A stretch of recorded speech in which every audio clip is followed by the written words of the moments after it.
to build this whole white society, right? Which I find to be profoundly ignorant if you don't understand the history of America and how America actually came to be. Thank you, Suze. So I do not believe that the foundation of America was rooted or based in racism. I believe that it was actually quite the opposite. And if you actually look at the beginning of history, when the indigenous people came here, people seem to act like empty. The United States was just this empty nest, right? That there was like no one here. No, I would argue that during especially the 14th century and even probably before that, while we still had, I will call them the village type people, the indigenous, now why they weren't building grand hotels or, the industrial age came hundreds of years later. People in the undeveloped society where there wasn't like huge castles and things like that, while we have a beautiful landscape here in America, we have a diverse climate, we have different weather patterns, time zones, and things like that. It wasn't like there were no people here and there weren't established communities. There were no laws. These laws did not pertain to any, they only pertain to particular nations of the indigenous. And then, you had these Spanish conquistadors that traveled here under the Spanish flag. They came here and overtook from California all the way to Florida, Central America, and South America. They had the ability to help eradicate some of the warring tribes, because there were already warring tribes here. I mean, they were already trying to slaughter each other. Yeah, that's right, JD. They were looking for things like gold. They were looking for sugar. They were looking to advance their economic foothold in the rest of the developed world. And so that's why, they always call it the indigenous savages, right? Because they were an underdeveloped people by their estimation. I'm not insulting indigenous people because I'm indigenous. So, they came over here looking for, there's a story that if you go to this certain fountain, because the people there don't age, conquest and colonization was an endeavor of most developed countries. The meaning to expand, right? You have and then I'm going to shut up after this, but you have the French and the Dutch that were predominantly in the Northwest Territory. So that's going to be Canada, the landmass of Canada, and the upper crust of the United States, like modern day Washington, the Idaho area, or I'm not that far west, I'm sorry. I'll go a little further inland. So like the area of Nebraska, the area of Michigan, Montana, those sorts of areas. They had people, the French and the Dutch, that were peaceful and trading with a lot of the indigenous tribes up there. They traded in beaver fur and things like that. And then kind of the history goes on from there. So you guys can go, if you want to do one at a time, or you guys can go ahead and jump in. Yeah, with our American history, to really understand it, you have to understand where our founding fathers were coming from while they were, debating how to form this country once we won our independence, right, in 1775. And I think people need to really understand the thinking of George Washington, Thomas Jefferson, Monroe, all our founding fathers, because if our founding fathers didn't base this country off of racism, if that was the case, they wouldn't have come up with the 2/3, that they did, because they understood the slave population was a thing. They understood, for example, that slavery would eventually become an issue in America, but our founding fathers really had no way of how to deal with it, because they really didn't.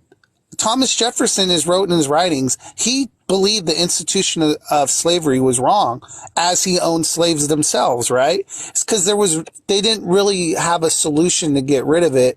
That's why if you look throughout the early 1800s, they kind of kicked the can down the road and kind of left it up to the next person to deal with, because no one really knew how to deal with it without splitting half the country, right?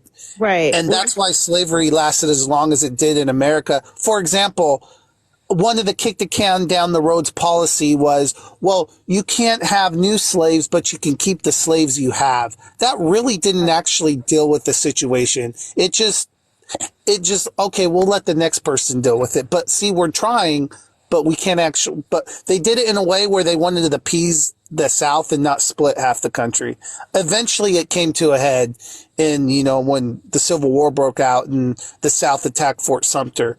But Right. they Well, were trying to avoid that at all costs. right. Well, the founding fathers did not introduce slavery to America. Slavery was already Right. here in America prior to the foundation of even the Virginia. If you want to say that the start of the foundation of what we know today to be.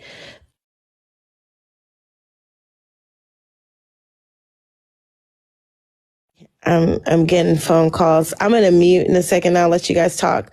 But you kind of start in the 1600s, even at the establishment of Jamestown, because you could call Jamestown maybe the beginning of the few colonies. That was the first colony here. The founding fathers didn't come about until a couple hundred years later.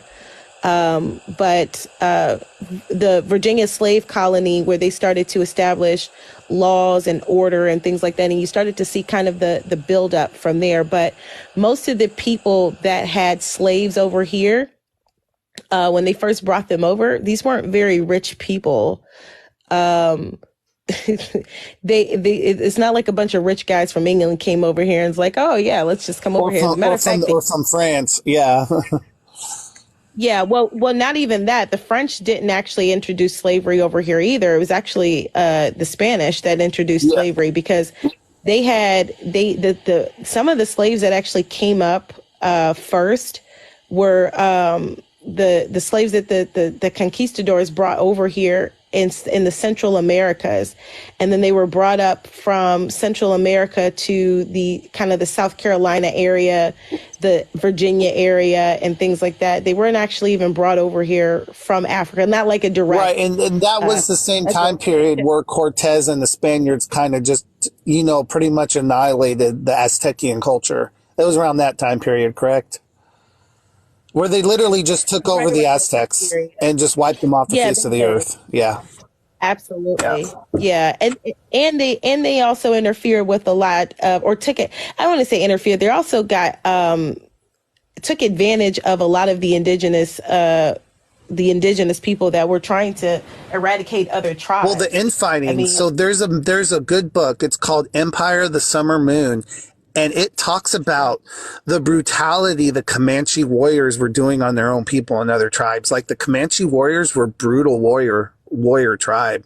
They showed no mercy on this notion that, the indigenous or Indians, they lived here peacefully and everyone took what they needed to and only took what they had to. And that's complete false narrative. That never existed. The Comanche warriors, for example, were a brutal warrior race and did some horrible acts against its own people and other tribes members. Right. I don't like that narrative that this place was, kumbaya, everyone live off the land and take what you need. No, that's not how it was here. That's not how tribes are formed. That's not how countries are built. What are countries built off? Resources, right? I want something that you have, so therefore I want it. That's how all countries are built. That's why we have colonization and conquest. Look at the Roman Empire.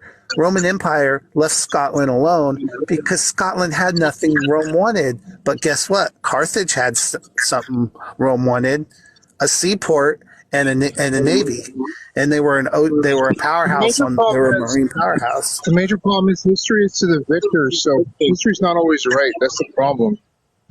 Sometimes it's an agenda. and it skews things up. It Kind of does. sucks. You're not wrong, but look at the Roman Empire, for example. They really only took what they thought would benefit them. That's why they left other countries alone. If the resources weren't there, they weren't going to go after it. They just weren't. That's why they went after Do Carthage. you know They the wanted movie The Carthage because Purge was Carthage was actually a based off of a Roman holiday, and then they try to cover that up? well. A lot of what we know now is based off what the Just saying. Romans did. Yeah. I mean, look at the month of July and August, Julius Augustus, right? So a lot of what we know now came from the Romans. When it comes to, whatever a people are doing, like you just made reference to the natives and how that tribe was they were a warrior tribe and they was doing whatever it is they were doing. That's their business, because over in Europe they were doing what they were doing, and the natives didn't go over there bothering them. Well, You because see what I'm saying? they couldn't. I don't think they even knew I, it Well, existed. right, but what I'm saying is, what gives anybody the right to come to some other people's lands where they've been for millions of years and make any type of comments on how they living? They've been living that way for years. That's their business. So, So, for the sake of the conversation, I'm not going to say that the nation was founded on racism, but I will say that this nation was founded on xenophobia. Well, how far back do you want to go on who owns what land? We can go as far The as fact back as that, you want. but let's be honest here. The Egyptians, the Moroccans, and there were a lot of people that were coming here and exchanging goods and going back home. This whole mindset of conquest is actually sick in the head if you think about it. How can you come to a place where people are already thriving and doing what they do and say this is mine? That is sick. Because that's how every country throughout history, from the Ottoman Empire to the Persians to the Romans to Alexander the Great, they're all built on resources. That's So nature of the beast, you man. don't think you I'm don't not think saying you don't it's think you right, don't you but don't it's think that just you don't facts. but you don't as a you sound like a very intelligent man to me. Right. You don't think that's sick? I don't take my morals when it comes to facts. I leave my morals. Can I say is it brutal what we did? Of course it is. Conquest and war is not happy and peachy. That's just not what it is. yeah, Right. But we're go just ahead. we're basing this. So we're not making excuses. I don't think anyone here is No. making an excuse for the the things that happen, the conquering, the conquest, the colonizations, and this is just a human nature to expand your territory and to engage in conquest. I will surmise to you that even in this age that we live in, even though we lived in some of the most developed nations in the world, we live in the most developed nation in the world. We are still not out of the clear as far as when it comes to being able to at least have the attempt to invade, right? So Right. that's just the history, right? However, if you want to, if you actually understand the history and how it began, like I said, I don't know how long you were here. The indigenous people that were here were not, although I will kind of surmise that they were more like village people, right? Whereas the Eastern, you had the Dutch East India Company, you had the Asians, you had Europeans, Spain, and even parts of Africa that were a little bit more developed. So and you had a more primitive way of living here in America, but that did not stop the indigenous people from advancing forward, right? That did not mean that as soon as people came over here, like the French and the Dutch were the first people in the Northwest Territory. So that's going to be the upper crust of the United States, including the areas of New York. That's why you have a huge amount of Native American influence when even if you look at some of the names that are rooted in Native American culture and language. Now the Spanish, and that's why if you go down to the southern part of the United States, and then you go to the Central America and South America, is predominantly Portuguese. They speak Portuguese and Spanish, right? Um, you have the lower part of the United States where you can see a lot of the Spanish influence. If you look at all parts of the United States, you're going to see some of the same cultures, the influence in the culture in those specific areas. You can see a lot of African influence in the southern South Carolina, South Carolina, Georgia, Alabama, parts of Florida, and things like The that. deep South, essentially. South. Well, Right.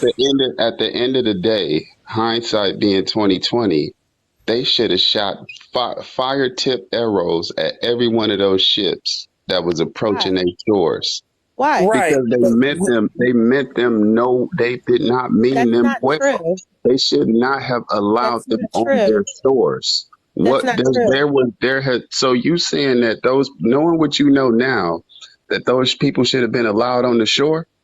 But Yes. here's your problem with knowing what we know now. You can't judge and talk about history looking at it from today's standards. It's not fair to the context of the period of which was and when. We can all play Monday quarterback after the fact.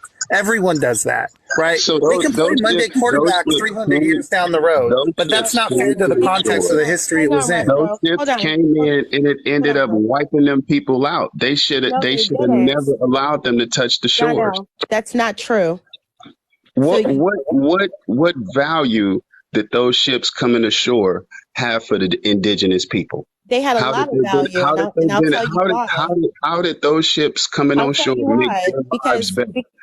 I'll tell you why. You keep asking the question over and over. Let me cook for a second, guys.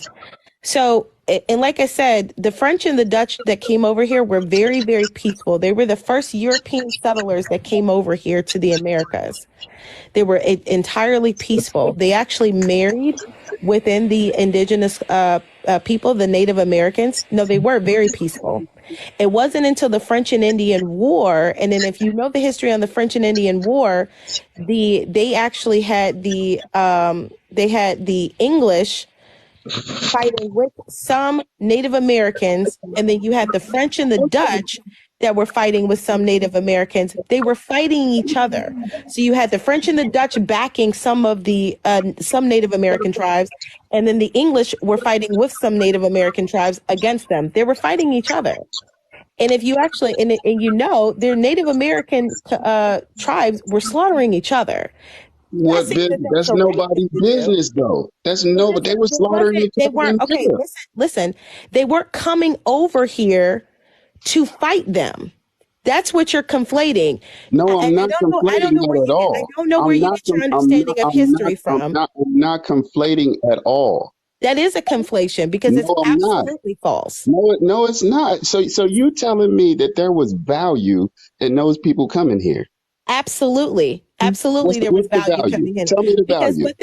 what they did, like I said, when they first came over here to establish their colonies, or to come over here to establish whatever they wanted to do, right?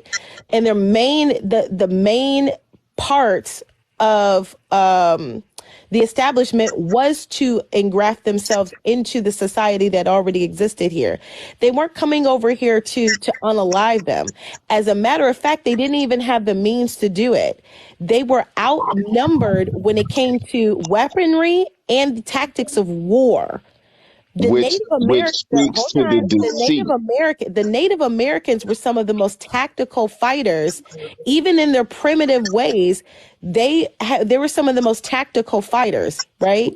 Now, Right. while they Which didn't speaks to like the it, fact that they were had some taken war. advantage of. Hold on, no, they didn't, because Oh my you had God. some of them were war tribes, right, that were eradicating other nations, and Which was their business. the native, like the Sioux, like the Native American. I listen. I know my Native American history. I am Native American, so I know my tribe's history And you talking like this? because I know the history. I'm not going to sit here and That's lie about it. insane. That is. Are you Native American? I have Native American in my Okay, so bloodline. then why say that? So why sit up here? Why do you as an outsider get to come in and tell a person who's native about their history? And you said that it was xenophobia for white people to come over here and say that. You don't think that there was no xenophobia involved in this? Xenophobia, that's like, bro, That's a simple question this I is like asked. no place in this conversation whatsoever. Like you're Really? trying to, it So doesn't, because you're xenophobia trying to has no equate a place in this mindset. Bro, You're conversation. trying to hold on. You're trying to equate that this mindset existed when the history, when the history does not match that. Now, No, when the but the English, hold fruit on, does. when the English came over here, when the he English came tried. over, they did not have the means to even fight some of the natives. They didn't. They didn't have the weaponry or anything because why? Because the Do English you crown was realize what you're broke. saying? You know You that, are right? right. They were broke, So so they could not. They couldn't even afford to do that. As a matter of fact, you have more Native Americans slaughtering those white people. Um, hey, Dee, I know you're getting ready, hon. Can I switch you out? Can I drop you? I'm sorry. You can get back in the queue. No, yeah, no, I'm about to get in the shower and head to see my daughter anyway, so I was Okay. gonna drop. Okay. Thank So, you. yeah, All right. Yeah, you bye. guys in the comments, keep it cute. You start attacking people personally and all of that. My mods are gonna boot you. I'm not putting up with that shit. You can get the fuck out of my life with that. was that So me? no. Oh, I'm okay. talking about people in the chat. So Oh, as far as the English, when they came over here again at the establishment of Jamestown, most of them were dying off from disease and things like that. And a lot of Native Americans weren't putting up with that shit, and they were slaughtering them. They were absolutely doing that. Yeah, because it took about, let's see, a really experienced rifleman back then can maybe fire 3 aimed shots in about 1 minute. That's somebody who's experienced and can reload and Right. powder it up really fast. They can Exactly. fire a bow and arrow like once every 2 or 3 seconds. So within a And minute, you that, Not probably accurately. you could get right. several arrows off. You get like 5 arrows And, in your ass and before all, you even reload. Exactly. and, and host, all You that could also context you rotate brought elements. Mhm. when you were cooking, all that context you brought is what I meant by you can't judge it in 2023's perspective because of all that context you brought to it. Yeah, like you can't like don't sleep on the Native American people. Like they weren't some bunch of schleps just running around getting their heads chopped off. No, they were advanced fighters. I mean, they were not Right. they were not putting up with somebody coming on their shores. Right. And even there were tribes that didn't meet them with hostility, and and they were Yes. unprepared for that. That's why some tribes got treaties and other tribes got obliterated Right. because every tribe was a nation. Some nations were civilized and they got better treatment.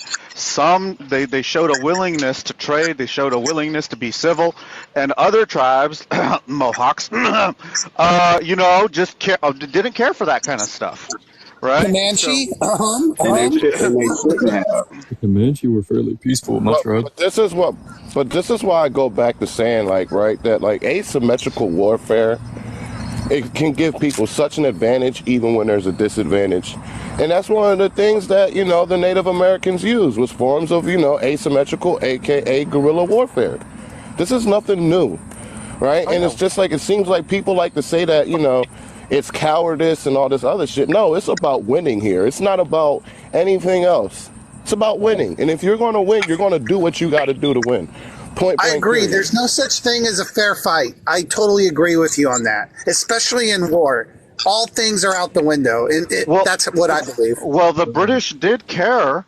They did care about honor, right? That was the whole point of flags and bearing your colors, right? A lot of people don't know the Right. symbolism that comes from flag law. If you don't know what flag law is basically it's derived from feudalism. It was basically a way for armies to say that like this is our land, this is our sovereignty, this is what we represent, these are our ideals, these are the laws we follow, and we are challenging and we are coming to war against you, right? So it was basically a way to say this is the party that has a problem with you, and you have a chance or you have an opportunity to either negotiate your way out of this, or we're going to come at you. So it was a formal way of showing you had a dispute with somebody, one army against another, a body of people that hold these ideals coming against you. The natives didn't have anything like that, and so it was very difficult to establish any kind of unity. Like I said, so it had to be tribe by tribe, nation by nation, and some nations got better treatment and this and that, right, because they showed a willingness. And of course, some other natives that had no means or displayed no capability of being civil or wanting to be organized in their beliefs or coherent and putting their beliefs out there, right? That's why they got treated like, dare I say, But the S word, the SAVAGES word, because that's what that word means. It means to be uncivilized. but to be fair, to play devil's advocate, we did break a lot of treaties that we didn't need to break, and we broke them out of greed. And here's an example. Like, for example, there were a lot of treaties the Crown made with the natives here before this country was, became a country. But when we became a country, our leadership was like, oh, no, no, no. Those treaties you had, like, for example, there was a treaties where the Crown, the British, had a treaty with the natives saying, we will not go west over the Appalachian Mountains. We'll stay Appalachian Mountains and to the east. We won't go west. Those are your lands.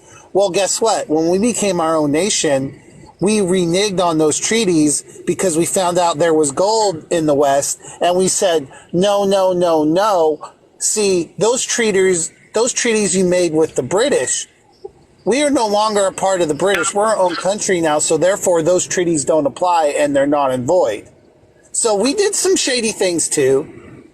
Well, a treaty All is have to serve considered to us. the ultimate form of law. So, are there people that probably found an excuse to break it? Yeah, sure. I don't doubt. There's corrupt Well, no, people we on as these a things. So, country did. We literally said none of those treaties are valid because you made those treaties under the British. We're no longer a part of Britain anymore, so therefore they don't We apply. We're must our own start country. totally winning and winning and winning again. Remember what I used to say? What the hell? Right.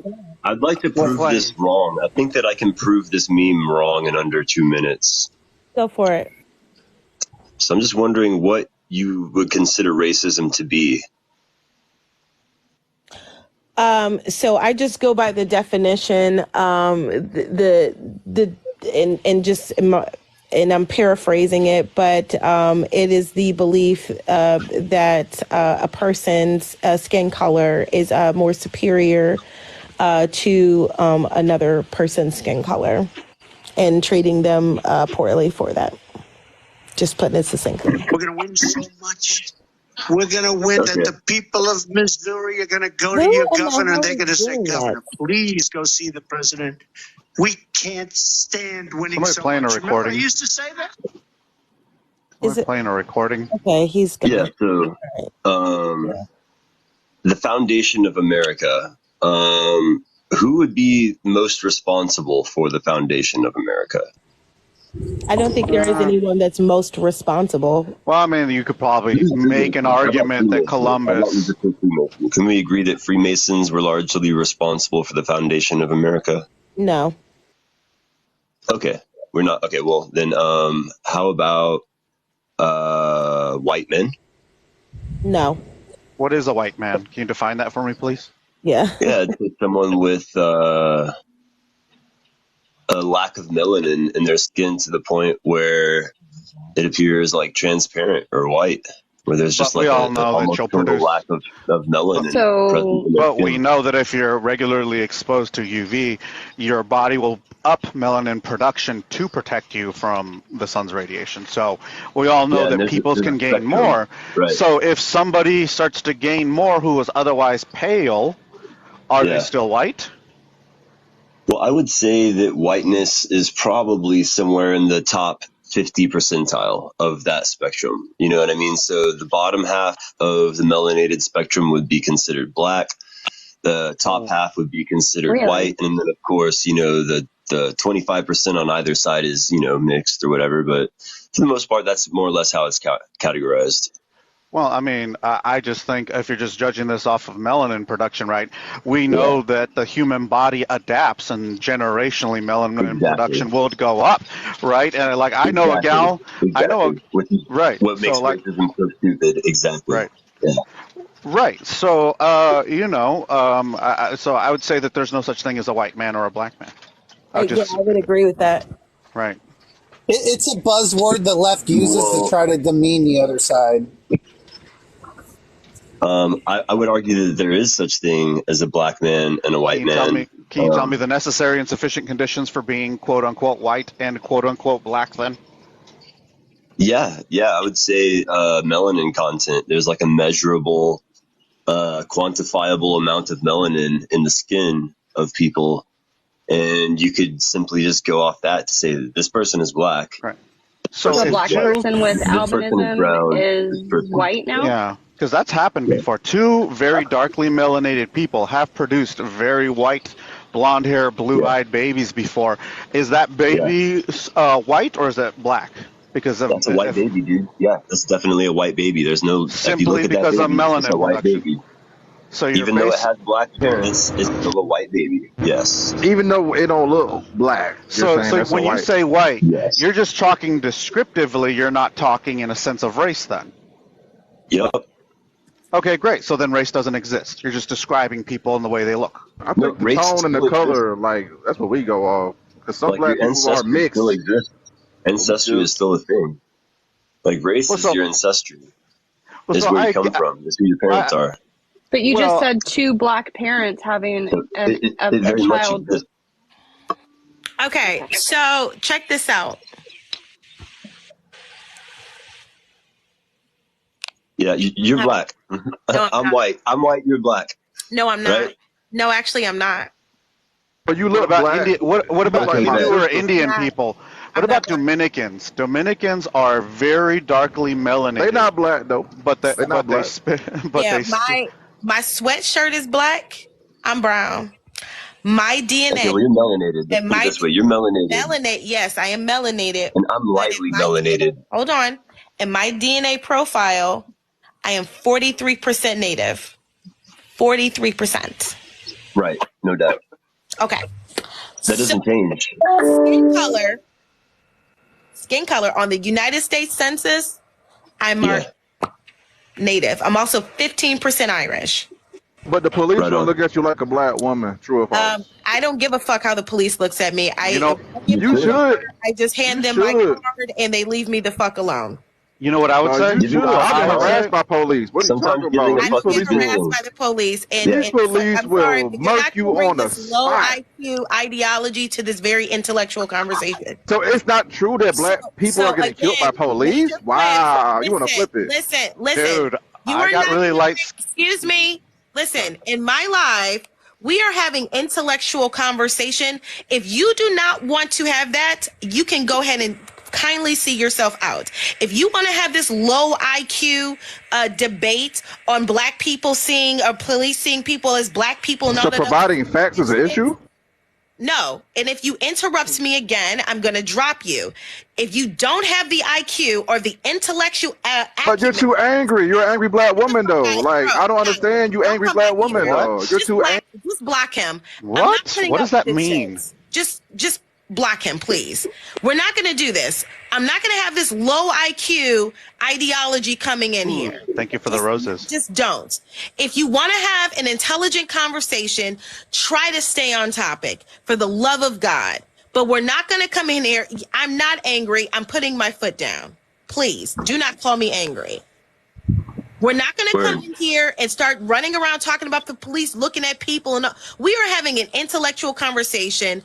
Brady is having an intellectual conversation. Even though if we disagree with him, he is fine to have his opinion, but at least he's being respectful. Let's try to keep it that way. And if you don't like the way that I'm talking, you can see yourself out of here too. I like the way you're talking. Right. So to get back on topic, if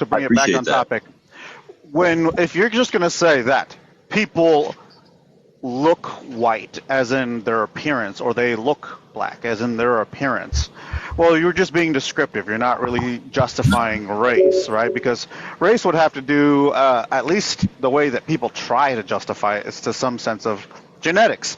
And if you're going to base it solely on the melanin content, we know that people develop more and more melanin, or start to down their melanin production depending on where they are in the world. I know a gal who's originally from like Nigeria or something like that, but she's grown up in the UK. She was born in Nigeria, but she grew up in the UK. Now she's like 20-something years old, and you see pictures of her when she was a baby. She's darkly melanated, and if you look at her now, she's very light-skinned. Can you tell she's still like, a melanated woman? Yes, but that's just within her lifetime. So you get a couple more generations down of her staying in this, less sun-drenched land. She'd probably, the babies that would come after her would probably have less and less melanin because they all stay in an area. So, I mean, you need something else to qualify race, because so far I'm not seeing it, if you're just going to base it off melanin. You have to concede that racism is more complex than just skin tone, that it has to do with the ancestry of a person as well, right? Well, I would say this is more about ethnicity, right? Because ethnicity talks about more so cultures, right? I think the only two justifiable things you can really somewhat substantiate are nationality and culture, right? Because nationality is a body of people that hold specific beliefs and subscribe to certain laws. Your ancestry is your genetic makeup. Your ancestry is your genetic toolbox. But that's not genetic markers. Well, let me ask you something. There's health things associated with that. But here's the thing. We know that nature knows no boundaries, right?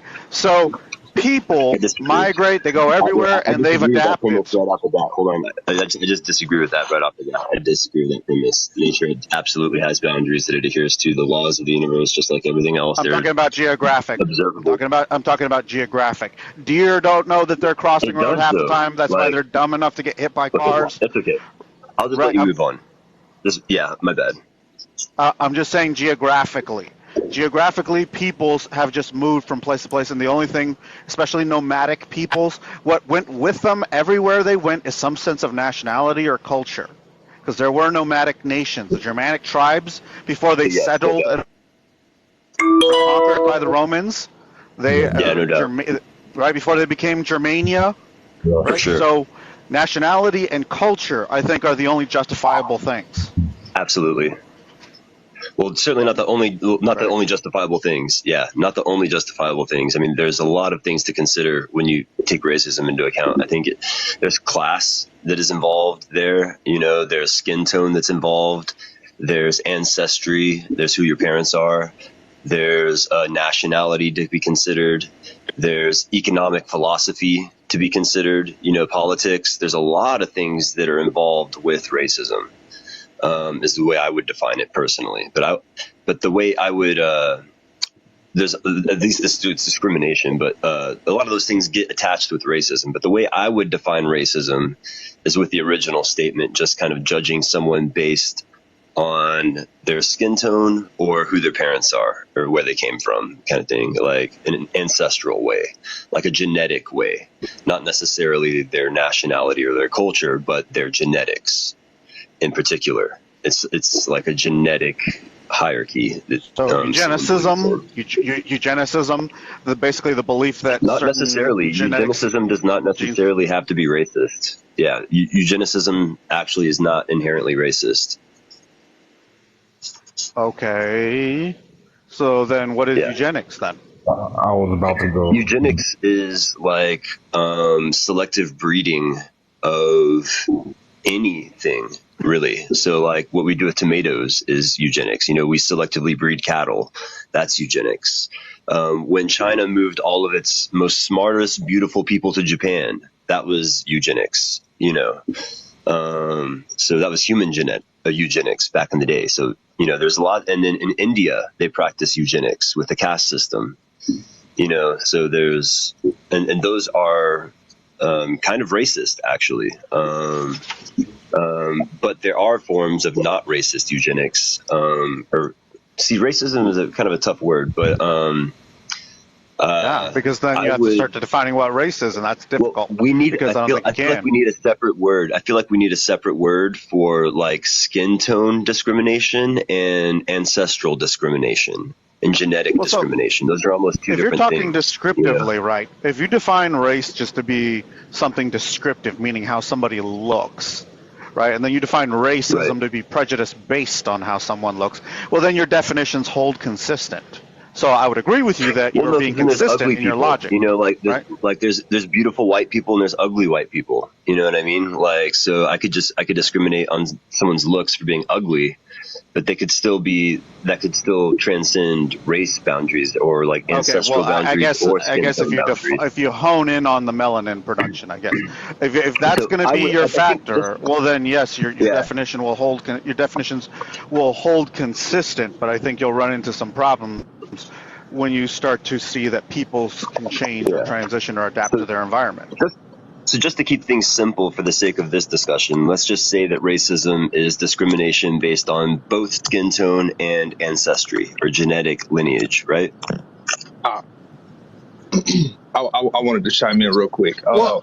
So the issue with simplifying the definition of racism is that when you simplify the definition of racism, you don't take into account the complexity of its implementation. So, for instance, racism was created in order to maintain a social hierarchy based off of one's skin color / ethnicity, right? So when they made racism, when it was created with the idea that based upon how dark a person is determines how subhuman they are. Okay, so that's why Africans under the racist hierarchy fell at the bottom of that racial hierarchy, and then from there it gradiates upward.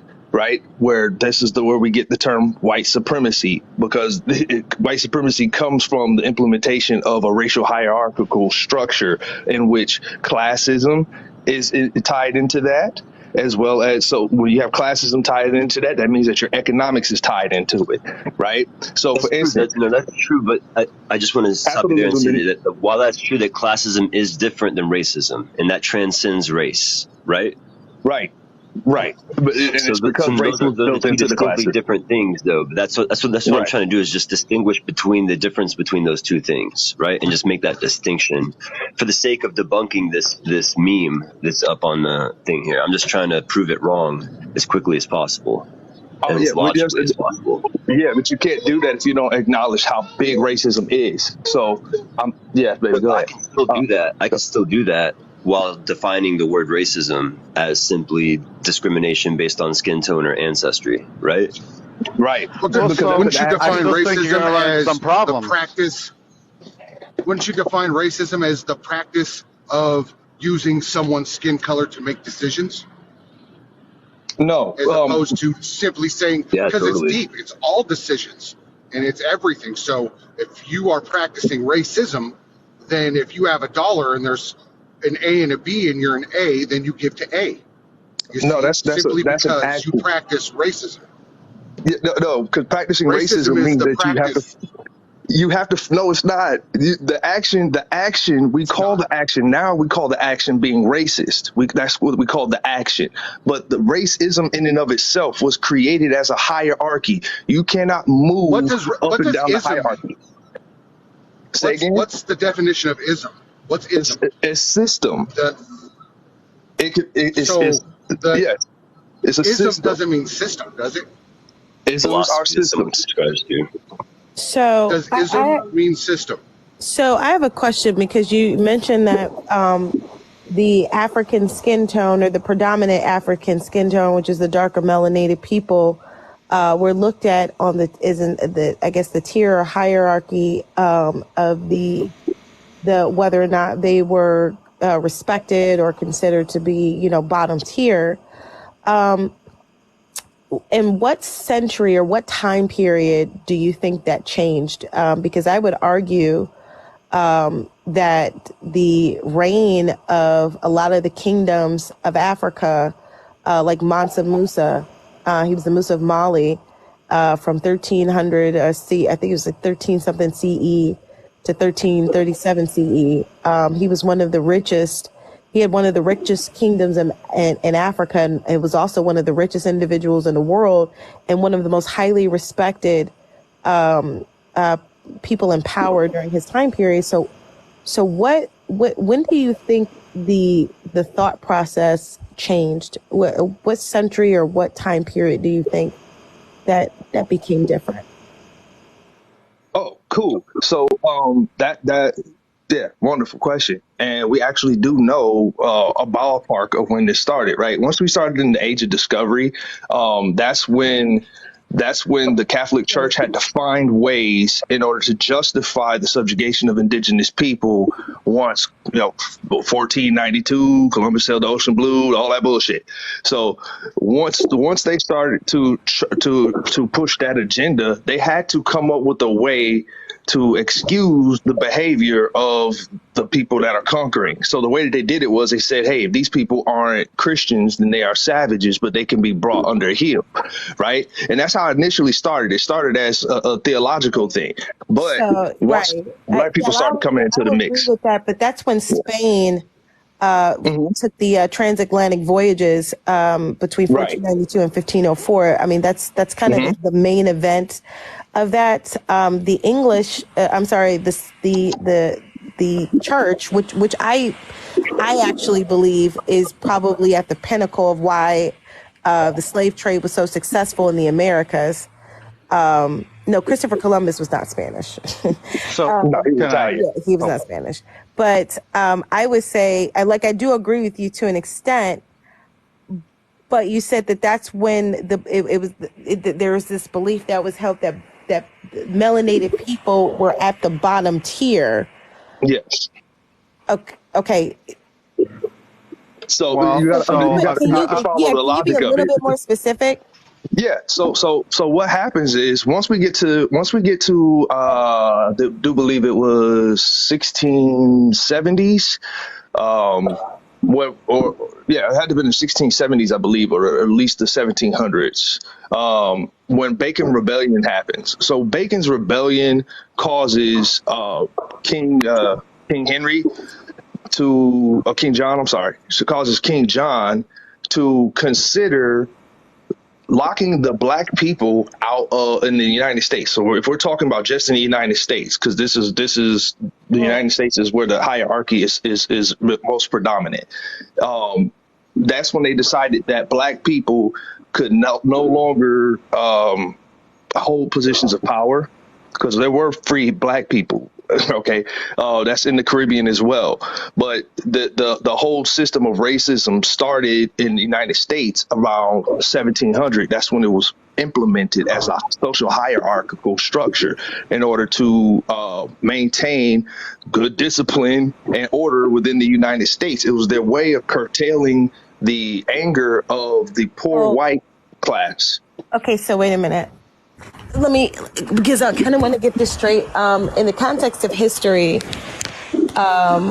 because there was two moving parts in Bacon's Rebellion. So you had the dispute between the Doeg Indians on the Potomac, and you had the Virginia militiamen who were also kind of uninvolved, but somehow got in the middle when the natives began to raid the Virginia frontier, right? You had at that time, the ruling class, there was this fear that the ruling class would prevent the poor from uniting to fight against them. Right. And this would be, but the ruling class wasn't necessarily white people, it was rich people. Because the only thing that Bacon's Rebellion, in my estimation, demonstrated is that poor whites and poor blacks can be united for a cause. Right. Yeah. Other than that, and I often hear people say that Bacon's Rebellion kind of started the start of seeing black people as less than.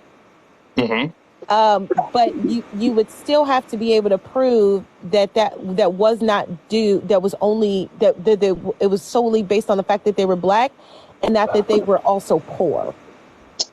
Yes, so it didn't have anything to do with that. The fact that they were just basically black. Because nothing starts out in a vacuum, right? It doesn't just pop the hell up. That's why I started where I started, because it doesn't just crop up and it just turns into this extreme thing, right? It evolves over time.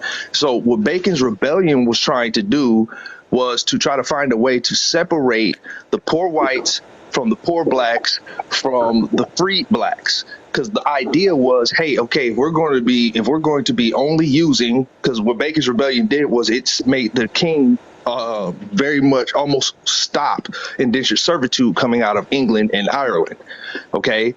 And so it almost put a complete dead stop to it. And so that's when they decided they were going to focus primarily on African slaves. All right. And so once they did that, they needed to make sure that they wouldn't get empowered. Right. They started to enforce laws saying that people of African descent were slaves. Right. Right. And in order to, and so what they did, that's why they had to implement that social hierarchy. Hey, if you are a slave, this is where you're at on the social hierarchy. And in our society, only black people are slaves. So now you have social Darwinism getting ready to crop up, right, in the next 60 years. So now you're going to see the evolution of racism. So eventually, when it first started out, it just started out as a way to make sure that poor white people and poor black people didn't come together and jump on all these rich fucking white people in the United States, who are the only people who could vote, right? You had to be a white male landowner in order to vote. So poor white people and poor black people were simpatico in this. So they created this structure to separate these groups, right? They made a separate class of people based off of their racial structure. That's why it's called racism. Classism exists. Racism exists hand in hand with classism when you have capitalist America. So Kung Fu, sorry, go ahead. To add another perspective, the biblical, because I am a Christian, and I will say and this is just a hypothesis, right? And this is based off my comprehension of the Bible, right? When you read, right, because the Anunnaki are actually mentioned in the Bible, and the Bible does talk about how certain people did worship them as gods, right? The Bible does mention other gods, and the reason I think this is relevant is because I'm starting to see a return of that. And when you see what God does when people start to chase other gods, you see what happens. So this is also where we get stories of the giants, right? The giants some of them were described as darkly melanated.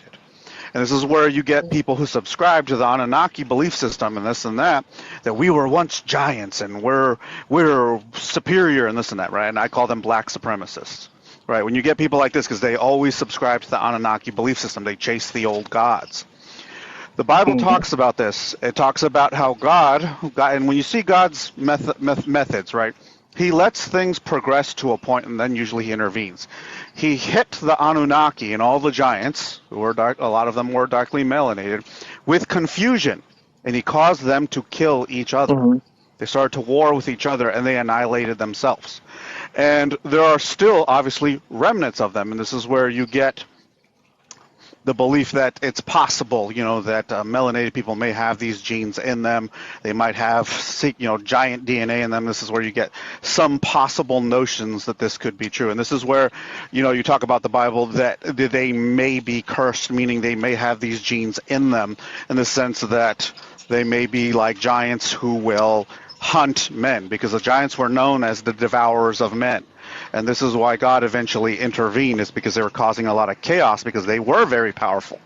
And the reason they were very powerful is because they capitulated to other gods, lesser gods, like the Anunnaki, meaning the sky people. They blended their genetics with them, they worshipped them, and they received tremendous power from them. And in doing so, though, they chose a god that was not the one true creator. And so, yes, this is where you get notions that they may have been cursed. And now, does this mean everyone, because the Bible also talks about redemption and redeeming yourself from curses. When you see what God does when it comes to subjugation, yes, because there are times where God orders the Israelites to war on people like the Canaanites. Canaanites who committed lots of sin, chased other gods as well. He orders his holy people, meaning the people who do follow God's law and worship the true Creator, to war on them and bring them under subjugation. And the reason he does this is because he kills off the corruption, and like the women and children, or the ones that are left, get brought under them, and yes, they are under subjugation for a generation or two, so that they can be brought under and brought back into righteousness under a righteous people. And then they get absorbed into the culture in the sense that they are subjugated for a time period until they learn to be holy again and to be cleansed of that worshiping and chasing other gods. So yes, you will see throughout the Bible multiple stories of that happening in subjugation. And this is what I try to explain to people, that this subjugation is not without a purpose. It's not to just annihilate you. It does have a couple of purposes. It's to kill off the people who outrightly just straight up go against God and are unapologetic about it. That's what God does. He orders his holy people to do this. And then the other purpose of it is to bring those that do have a chance to live on and carry on and can be brought back into alignment with God. Yes, they do spend some time in subjugation, and usually the preceding generations eventually become part of the culture and become part of the people. And then everything Okay, is so good Tony, again. I got to ask you a question though. My question Sure. to you is, and that's all great, and that's beautiful. If that's Right. what you believe, but my question to you is, are you right now at this moment? Are you being an apologist for black oppression, the oppression of I'm black not. and indigenous I'm. people? Are you being an I'm not. apologist for that I'm not and being an I'm not attacking apologist. you right now. I'm just trying to Right. figure out where you're coming from.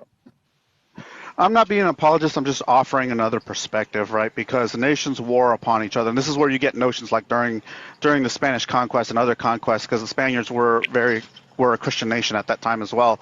This is where you get notions of like manifest destiny, meaning, and like the Crusades and things like that, right? You get notions Mm-hmm. that we are warring to bring holiness back to the land, right? And yes, do I agree that some senses of manifest destiny were corrupt, and they were done by men who had kingdoms in their own mind and heart, the desire and the lustful desire of their own kingdoms. Yeah, I'm sure it was definitely corrupt. No one's beyond being corrupt.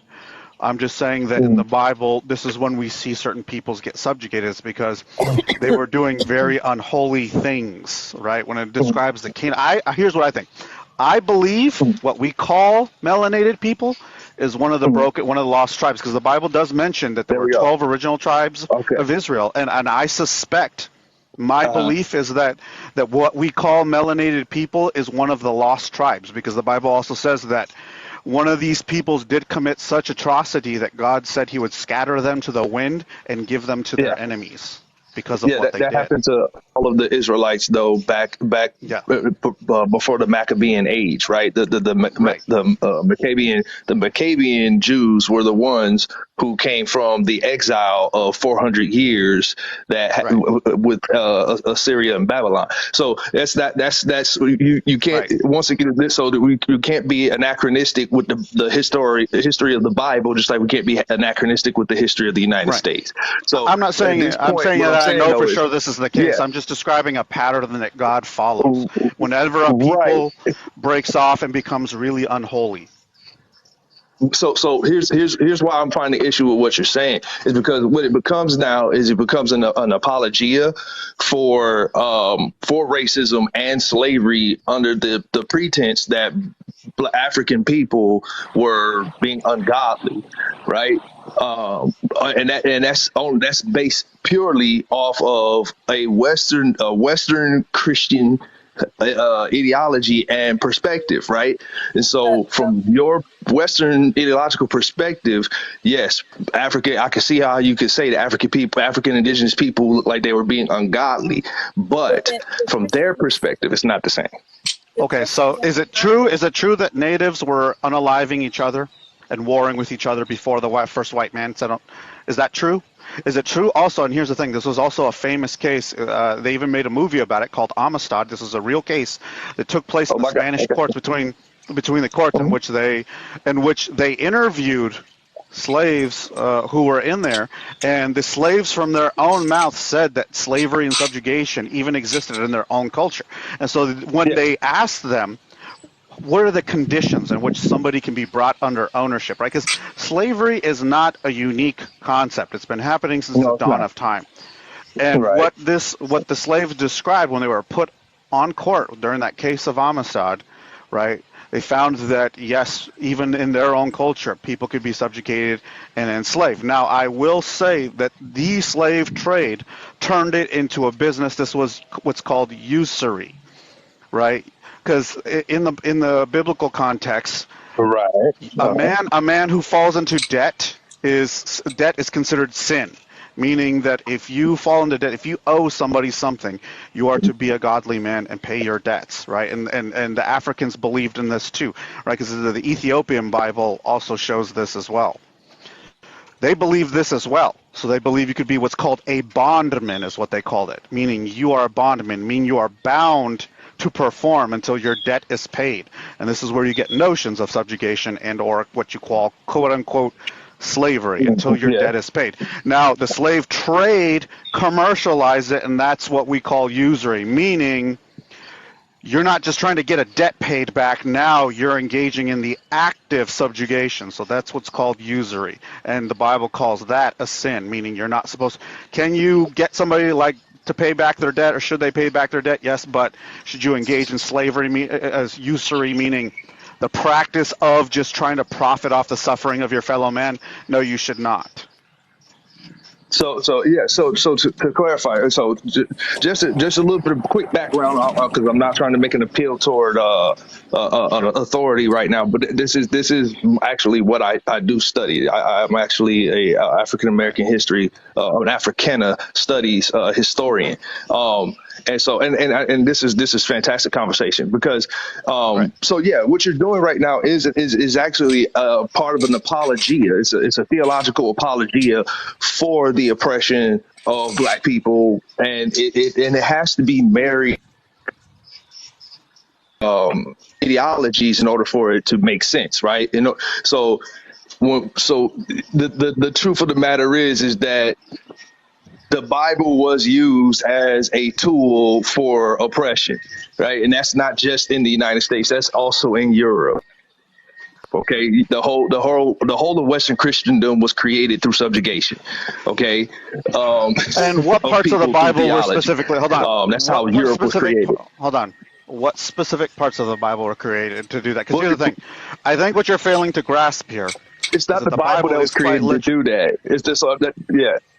The Bible is its own thing. I'm talking about the ideology, right? Because even within Europe, you have Protestantism and you have Catholicism, and you got like 5 different flavors of Protestantism within just Europe, right? So it's not a matter of the Bible. It's a matter of the structures that people create, ideological structures that people create for people to fall under, right? So when Catholicism's oppression became too much, that prompted Protestantism to be born, right? And so this is what we're looking at when you're looking at this. This is why that apologia doesn't work. The whole idea of I don't know what you're talking about, man, and I think you're attaching something that isn't there.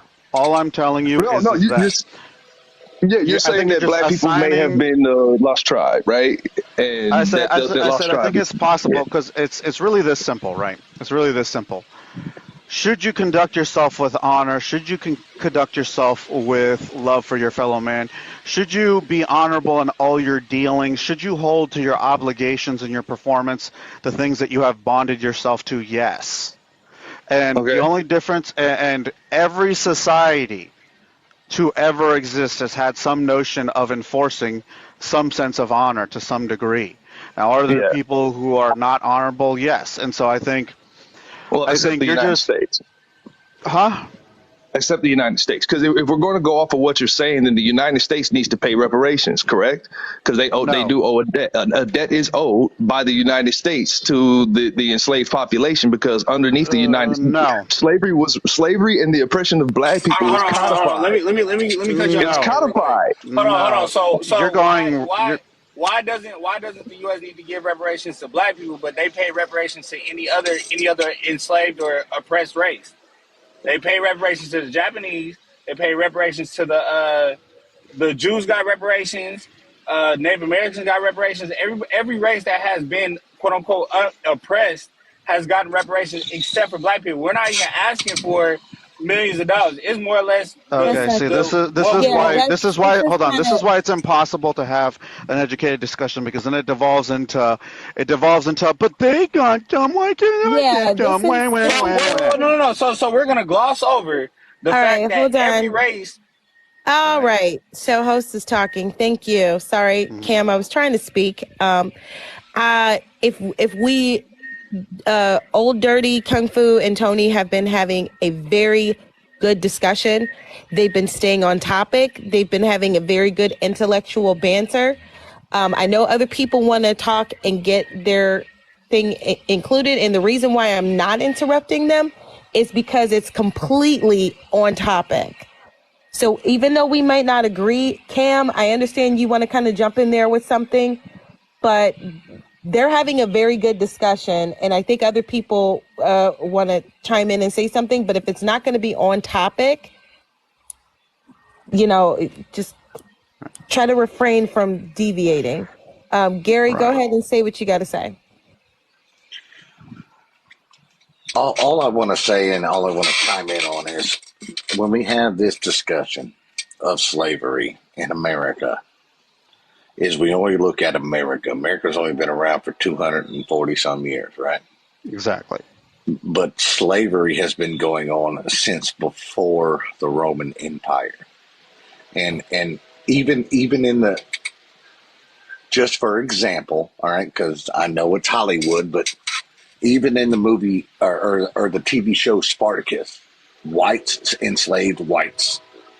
Whites enslaved blacks. And in the ancient world, you can sell yourself into slavery.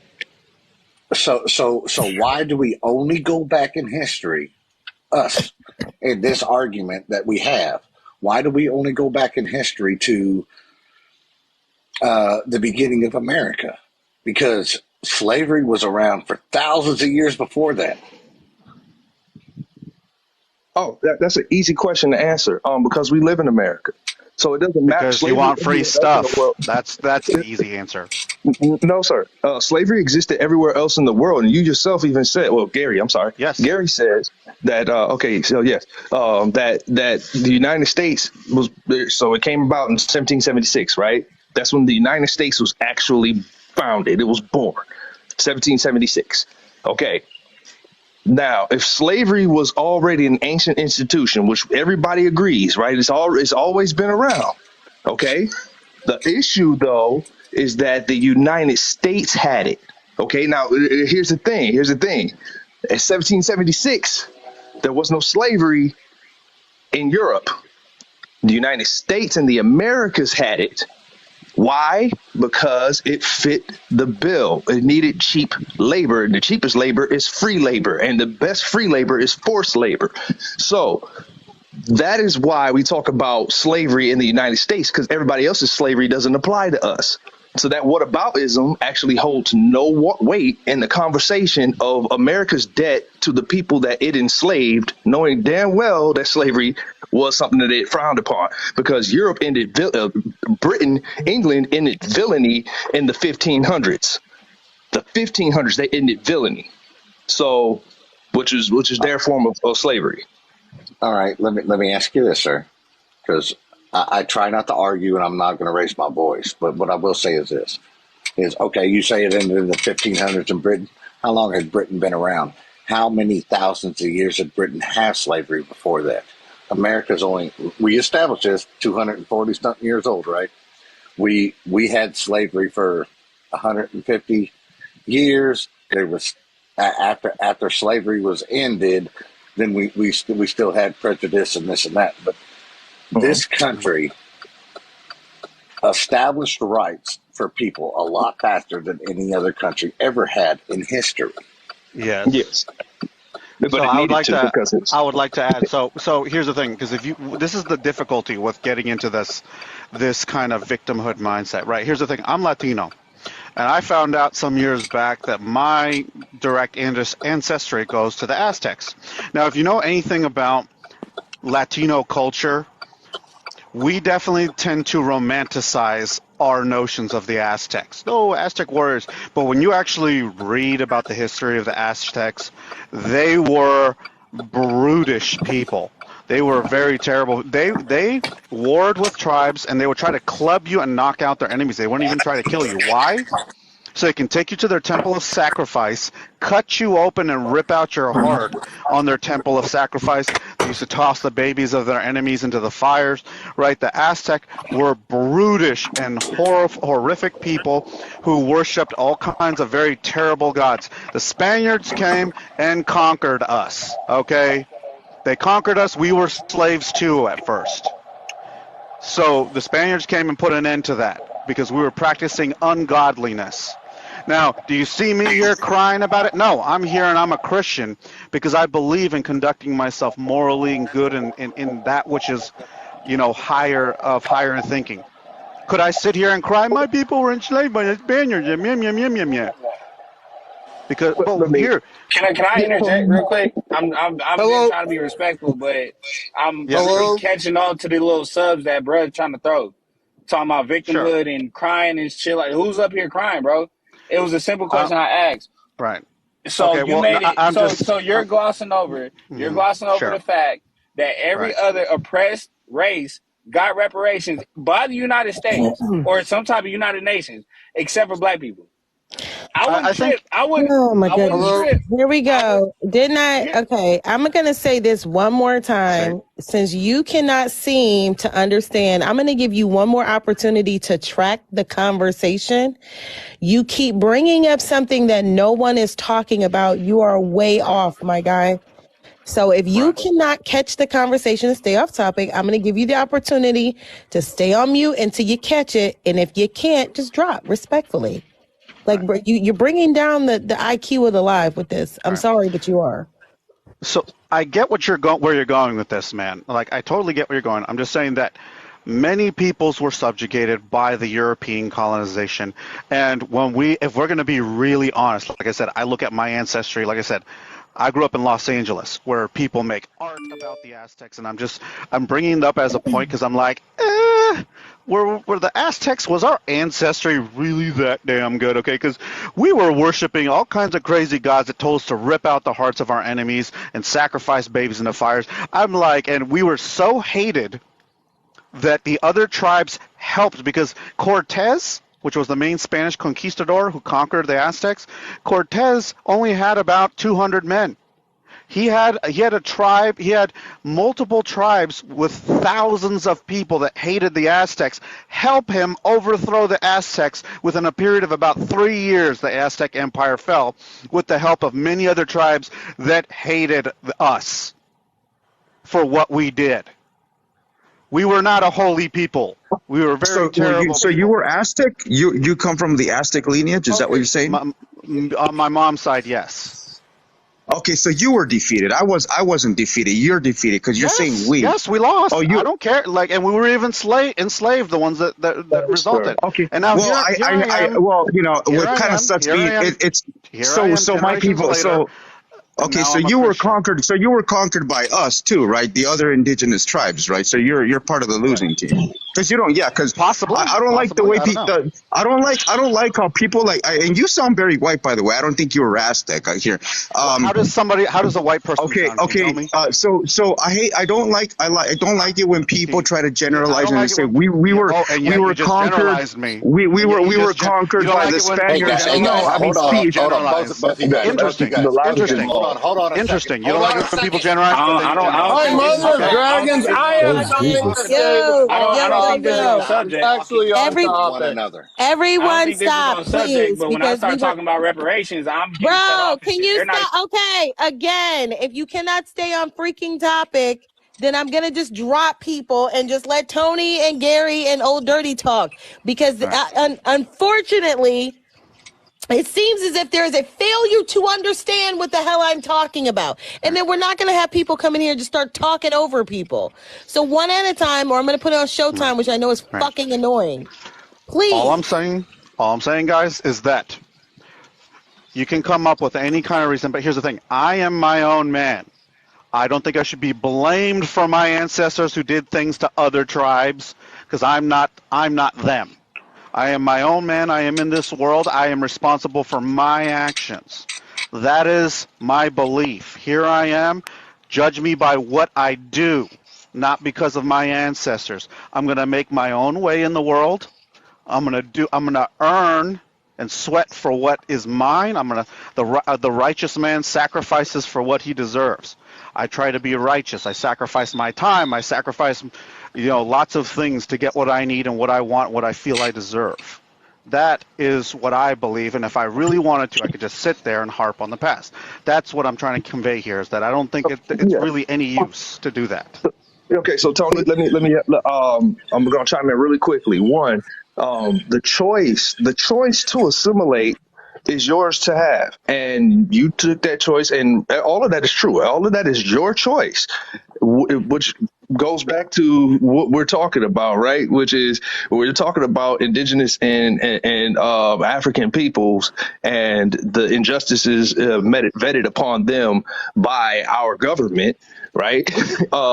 There's no looking for a handout here. It's called making it even, right? That's the whole point of our justice system, is to make someone even.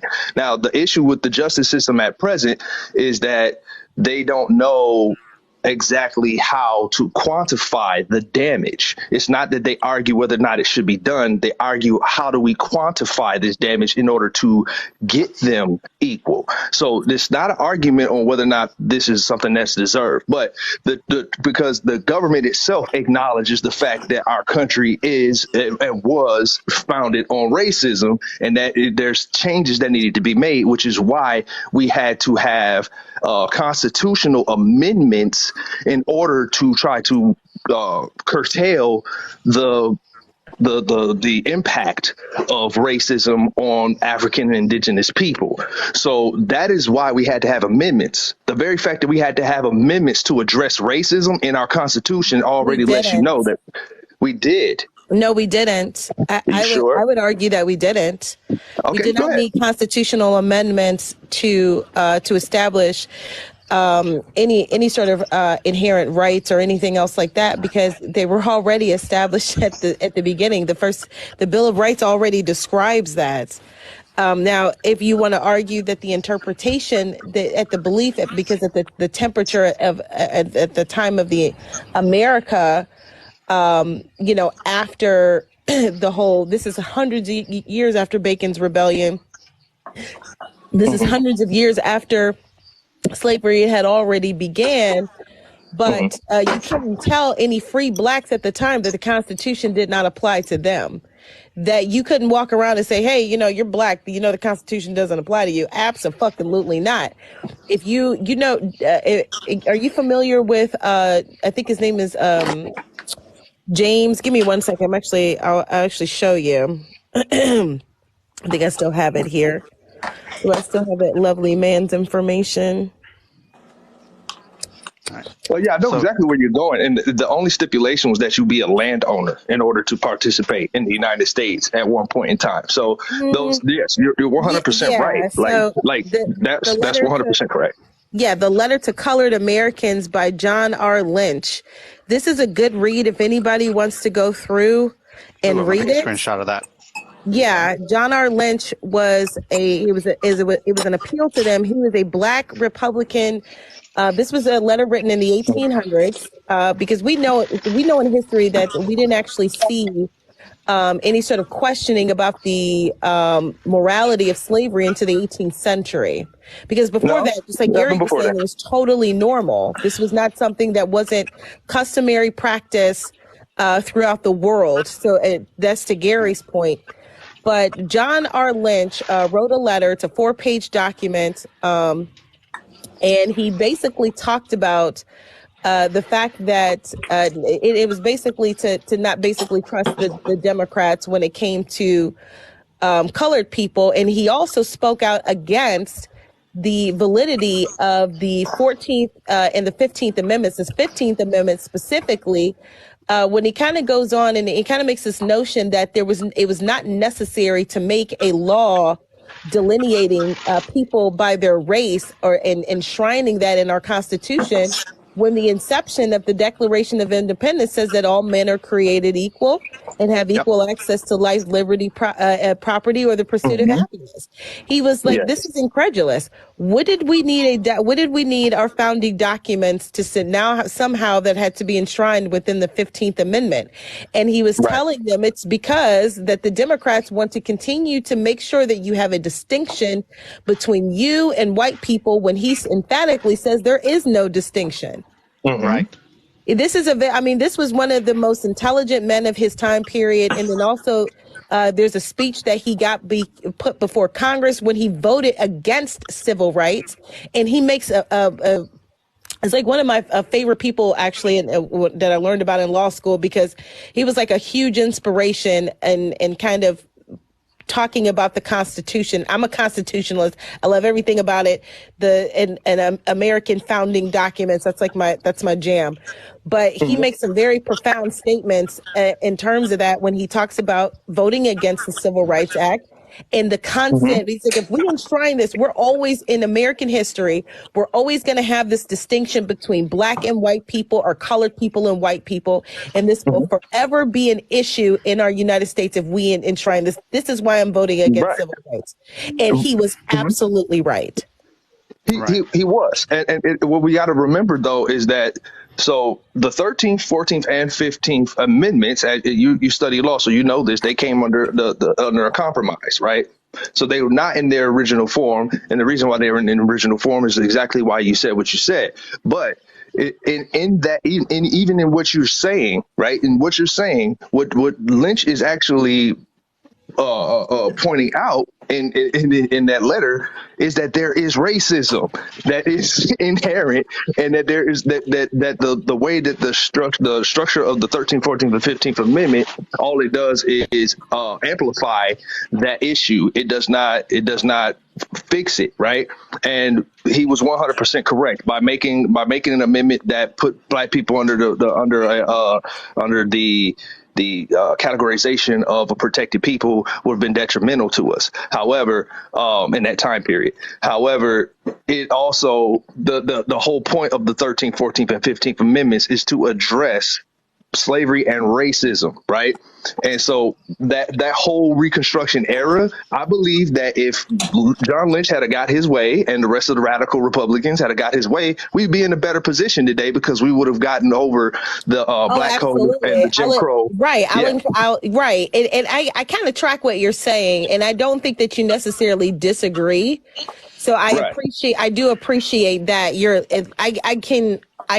I can understand where you're coming from in that context, because I do believe that there was a point in history where we began to look at one another in terms of race. My thing is that I do not believe that the foundation of America itself was based on it, but that we did have a turning point. And I do agree with that. Bacon's Rebellion, what obviously was the turning point. However, in terms of, and I think you're kind of different in a sense. First of all, have you ever talked to Live to Be Great? Because you have the same degree, but you are the complete and total utter opposite of this guy. No, I haven't. Please don't say his name. You'll summon him. MOD, you'll summon him. Don't do that. He's like my new. I don't care what I do. Not summon the demons. You are very intelligent. You're like the first person that I've actually talked to with that sort of degree that actually knows what they're talking about. So I do appreciate your intelligence in this conversation. Trust me. I don't care what side of the aisle you stand on, but like, dude, that dude parrots like a motherfucker. I mean, I'm yeah. So, That. I'm still like a lot of people in that regard though, because I am very staunch on my position that the United States is foundationally racist, but not in the way that we view it gotcha. today. We can't be anachronistic, right? Gotcha. You know what I'm saying? Right. So what I fight against is the anachronism of how we view racism today applied to back then, right? Because even the argument of reparations isn't just about slavery; it's about everything that has transpired over this time period, right? So, Well, so historically in the United the States. reason I take issue, Can I ask a question about that though, reparations? the reason I take issue with that though is because if you're going to point a finger, make sure your hands are clean. And when you look into anybody's ancestry, I'm telling you, especially the way that I looked into mine when it came to the Aztecs, I'm like, I mean, like, if we're going to go down this train of logic where people owe things to other people who had nothing to do with it because of the past, well, then what are we going to dig up in your people's past Dude, you that got to you let owe me in on somebody this. else? You know what I mean? Sorry, Tony, let me ask you a question though. Do you ahead. stand with Israel? Huh? Let me ask this question real quick, and I'll even drop out. So, Sure. appealing to the Christian laws of usury, and usury being sin, and sin having a debt attached to it, then using your brother would entitle them to some sort of compensation as far as reparations goes. That's what I And said if you earlier. don't pay if you don't pay your debts, then you're sinning. And you yourself said the generational curses exist. So using generational curses, usury, and correct. sin, and sin being debt, how do we pay the debt for the sin then? So, you are correct. And here's the way that I look at it. And I think this really only helps people who believe, because I think, right, the Bible says, vengeance is mine, saith the Lord. And a lot of people don't get it. A lot of people do not believe in God. They don't place their faith in God to enact justice for them. Because God says that if you put your faith in him, he will get justice for you. And this is the way I look at it. Once you abandon your hatred for somebody or your victimhood for somebody, your mindset, when you forgive your enemies, because the Bible does say, because this is where I noticed, and I'm just speaking anecdotally from my experience, once I started to I wrote out the names of people who had betrayed me over the years. I said, I forgive you. I wrote their names out too, that I forgive, even though these people did terrible things. And then I even prayed for them. The Bible also says to pray for your enemies who would do things to you. I am of the mindset that once you abandon that victimhood mindset, meaning that urge you have inside of you to take justice in your own hands, once you abandon that, God fights for you. And the Bible also says that God turns curses into blessings. So whereas and once you were cursed, you will now be blessed. And it does say that God makes things up to you in an expedient manner. This is why I think some people, you see some people... Hold on, let me finish. If you're going to bring God into this... Hold on, let me finish. So this is where I'd say that we see some people who seem to have meteoric rises and tend to have, a really strong faith. I definitely think that God makes things up to you. But I think if you don't believe in God, if you don't trust in God to be your arbiter, then you're going to be trapped in that cycle. Let's not forget that the Bible was used to control people, and this is what this guy's trying to do. He's trying to get you to lower your head and not do anything. Like Tony, hold on. No, Tony. he said, okay, hold on here. Let me just tell you something. First of all, Tony and I are complete and opposite sides of the religious spectrum, okay? But we're not going to sit here and disrespect anybody's religion. He's not pushing any sort of ideology. He's not pushing his religion on anyone. Tony is a good friend of mine, and he does not do that. So I'm just stating facts. You're not stating a fact. No, you're not. No, you're not stating. So you're telling me that Christianity was not used to manipulate and control people? Okay, but we're talking about Tony personally, and you're saying what he's doing. If you want to talk about the history, he's allowed to refute those statements, okay? But you will not attack him personally. That is my opinion, though. It is not your opinion to attack someone personally and say what they're I'm not attacking anybody. If he feels attacked, then he's soft. He shouldn't be here. You just said that he's pushing his ideology. He's allowed to defend his religion. He's allowed to defend his ideology. He's not pushing it on anyone. Okay. I'm not telling you have to believe this. So to address what you just said about the whole thing about, okay, so yes, that is my faith, right? That is what I believe in. But do you have to believe it? No. But I've noticed that, people who don't have faith, don't believe in something greater than themselves, tended to have this mindset where they need to get justice for every retribution. They need to get retribution for everything that happens to them. And the problem with that is that if you adopt that mindset, well, then people are also going to be attracted to you and getting retribution from you. Are your hands clean? Does anybody have any reason to seek retribution to you? If you give yourself to that mind state, I've noticed that you attract what you are. Yeah, no. The Tony, Jewish receive retribution. Yeah.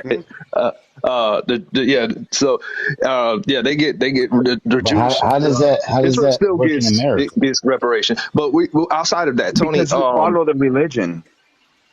yeah, it's easy for you to view it that way because you follow the religion. That's what I was saying earlier. Because you follow the faith of Christianity, your perspective is of that. So when you're looking at things, you're looking at it in that framework. You're looking at it in that theological I wasn't always framework. a Christian, man, and even then I thought a lot of this stuff was silly.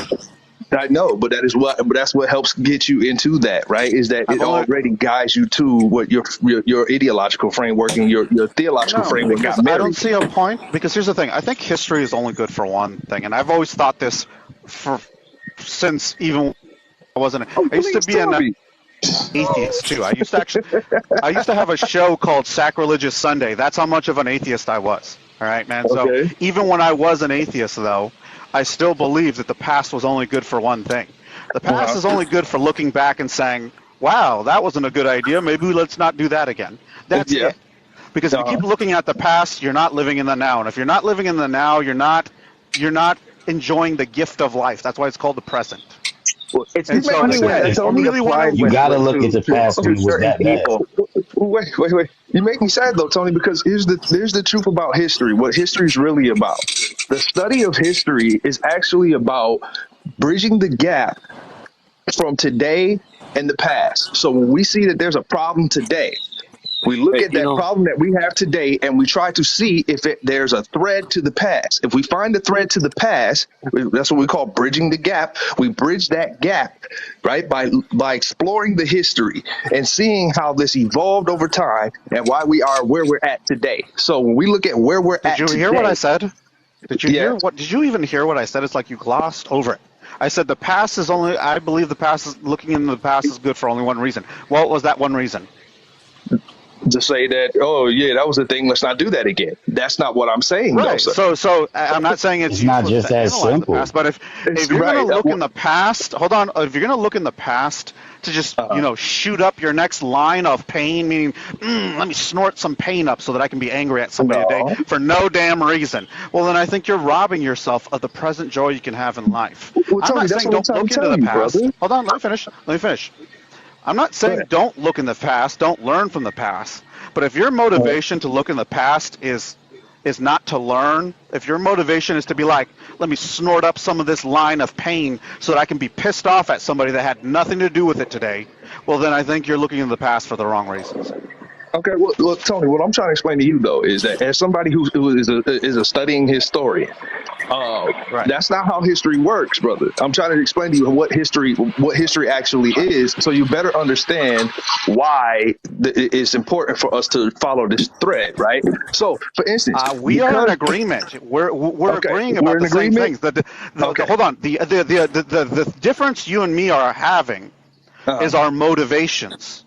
Right. If your motivation to look into the past is let me feel some hurt and pain and let me project that on people who had nothing to do with it and let me try to do this and do that, well, then I would say your motivation is not very good. Okay, so Tony, let me ask you a question.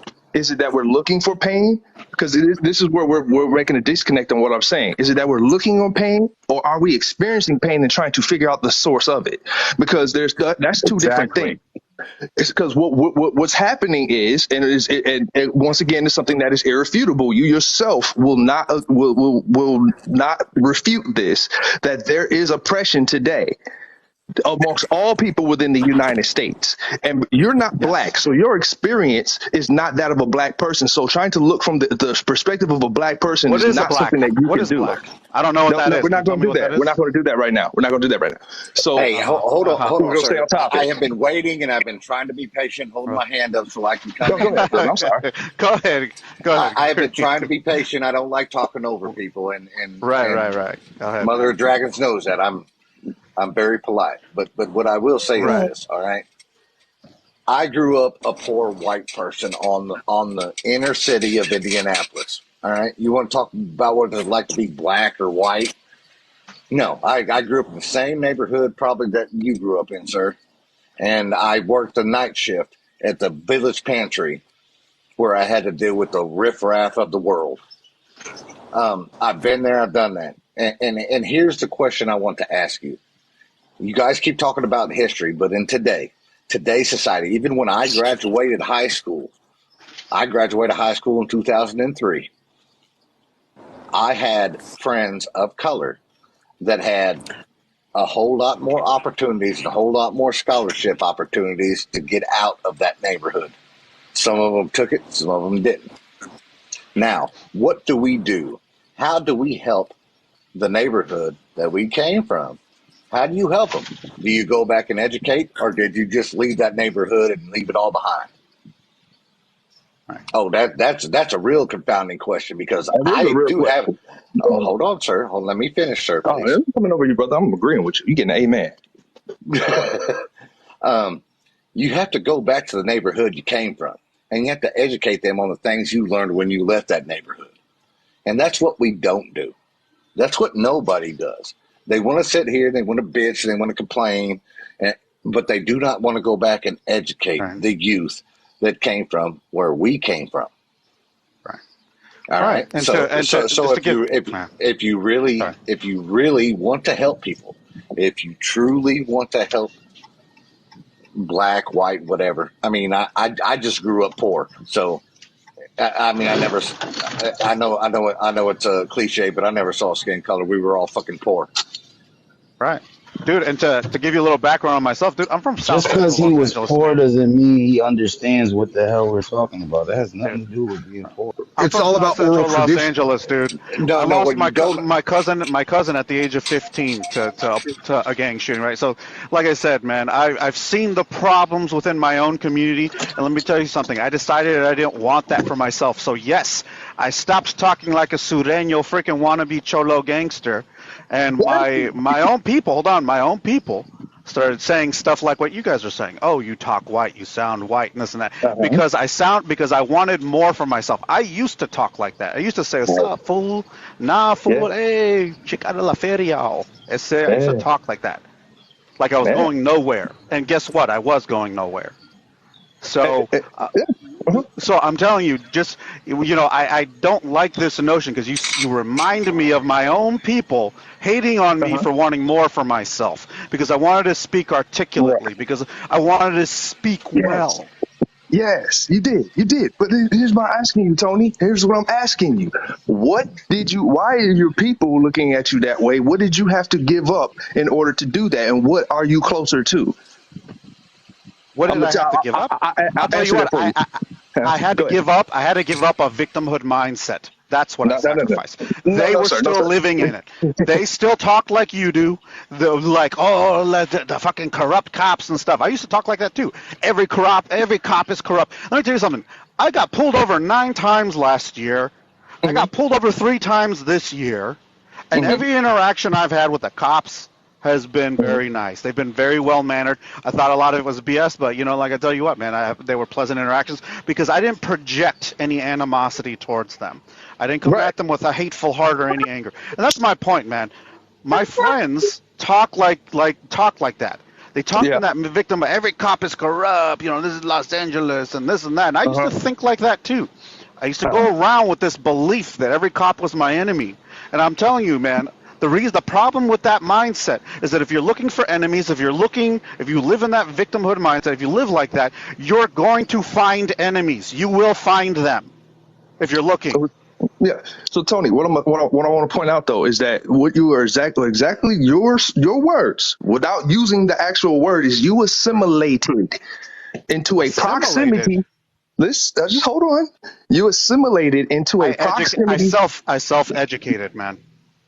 You assimilated into. I self-educated. Tony, hold on a second, brother. Let me land my plane, man. I gave you your amens. Let me land my plane. What I'm saying, what you were describing is assimilation. What you're describing I self-educated. You are self-educated. I'm not refuting that you're educated. What I'm saying is that your view of education is that you sanitize your native heritage. You sanitized it, right? What was my heritage to talk like a freaking wannabe gangbanger? Hold on. What Y'all not let me land the plane? Y'all not gonna let me land my plane? You guys are starting to argue. Can I chime in? I'm not arguing. Because I let him cook. Y'all not letting him finish. Let him finish what he was saying. Because right out the gate, he's mischaracterizing my words. I'm not trying to do that, Tony. You have to let me finish. Don't do it then. Don't do it. Tony, this is the thing. Let you talk. This is the thing, though, brother. I'm not coming at you in the spirit of attacking you at all. I used a word, and that word triggered you. And here's the reason why that word triggered you, because it's true. No, because it's not accurate. Okay, hold on. Hold on. Let me chime in here for a second. Okay, host talking. Boop, boop, host talking. Okay, so listen. He's telling you, dirty. I hate calling you that, but I'm just. Okay. Or Kung Fu. I call him Kung Fu. I say Kung Fu. Like he's telling you that he didn't assimilate. He's self-educated. And I'm recognizing. And he's saying that you're mischaracterizing him. But I think it would be advantageous that if someone is going to tell you that you're mischaracterizing them, that maybe you should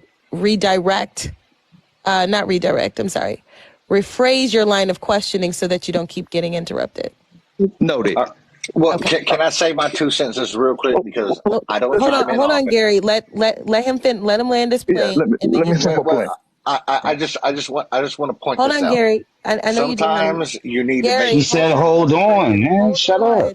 Let Kung Fu finish his statement, and then you can go right after him. Go. All right. So and I don't want to attack your character, Tony. In cases where people have changed their language, right, their vernacular to be more articulate, as I am doing right now, right? What I'm doing right now is called code switching, because I am not speaking in my African American vernacular and in my dialect, right? To assimilate into what makes other people more comfortable. So that is why I use that terminology. People do this. Okay. And what we have is what the America's goal is for everybody to assimilate into the American culture. That is the goal of of America culturally, right? That's the social goal. That's why they call it the melting pot, for everybody to congeal into one culture, right? One of the American Christian, right? White American Christianity. That is the truth. Okay. And that's fine. That's fine, because that happens everywhere else in the world. What is white American Christianity? What is that? Because you do know that Christianity is not a European religion. You know that, right? But that's why I made the distinction of white American Christianity, because you also have, you have the Christianity here. Sir, the Christianity here is different than the Christianity everywhere else. It's the same Bible, sir, but from the same Bible, you also came from Europe. Catholicism, you get Lutheranism, you get Calvinism. No. I'm going to emphatically disagree with that. With the Bible? Emphatically. Because I would say that the Christianity, you said it's the same Christianity, are we not agreeing that there's a distinction between the Christianity, European Christianity, or the like how Europe was not as Christian as everybody thought it was? Yeah, that's Tony doing that, not me. Yeah. Wait, that it's not as Christian? No, what I'm telling you is that Christianity is not exclusive. No, and I'm not saying it is either, but that's why I said white American Yeah, but Christianity. what It's a is white? specific kind. What is white American Christianity? I Yeah, don't. Yeah, what is that? yeah. White American Christianity comes from the Enlightenment era of the United States with Reverend Whitehead. Okay, that's where the United States' own particular flavor of Christianity But do came you know? about. You Do you mean know when the what? church? You mean when the church pushed education and increased literacy and increased the foundations and laid down the foundations for scientific discovery? Oh yeah, okay, sure.